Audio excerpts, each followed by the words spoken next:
নমস্কার বন্ধুরা, দীপাস কিচেনে আপনাদের সবাইকে স্বাগত। আমি আজকে ফুলকপি ভাপা করব। সেটার জন্য আমি ফুলকপি নিয়ে নিয়েছি। এখানে এরকম ছোট ছোট করে ফুলকপি কেটে নিয়েছি। এটাকে আমি প্রথমে একটু গরম জলে ভাপিয়ে নেব।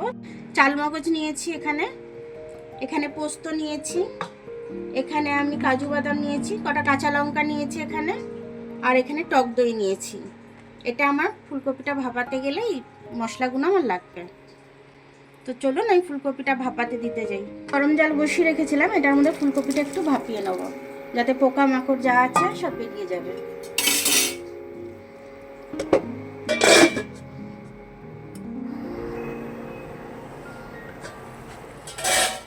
ফুলকপিটা ভাপাতে দিয়েছিলাম, হয়ে গেছে। আমি আর ফুলকপিটাকে নামিয়ে নেব। গ্লাসে দেবো আমি এগুলো সব। চালমগজটাও দিয়ে দিলাম।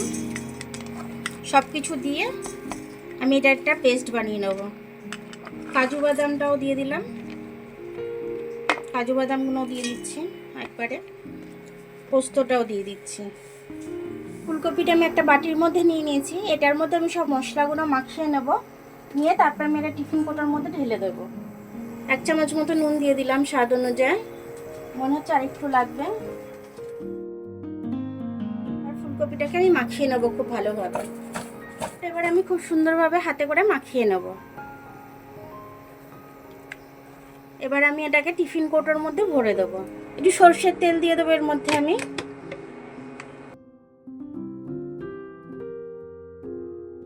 এবার ভালো করে মাখিয়ে নেবো আমি এটাকে।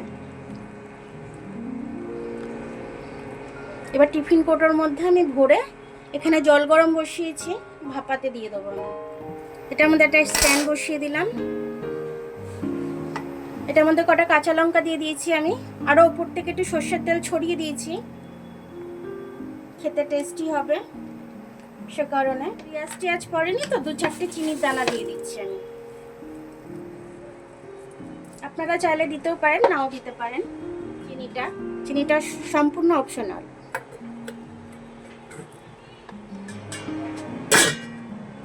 এটা আমি হতে দেব। এবার আমি ঢাকনাটা খুলে নেব, খুলে নিয়ে একবার দেখে নেব। এটা খুব সুন্দরভাবে হয়ে গেছে। আমি এতে কিন্তু একটুও জল দিইনি, তারপরেও কিন্তু খুব সুন্দরভাবে এটা হয়েছে। নুন টুন সব পারফেক্ট হয়েছে একদম। তো এরকমভাবে আপনারা ফুলকপি ভাপা করে খাবেন, গরম গরম ভাত দিয়ে দারুণ লাগবে খেতে। তো আপনারা এরকম করে খেয়ে কমেন্টস করে আমাকে জানাবেন যে আপনাদের কেমন লাগলো।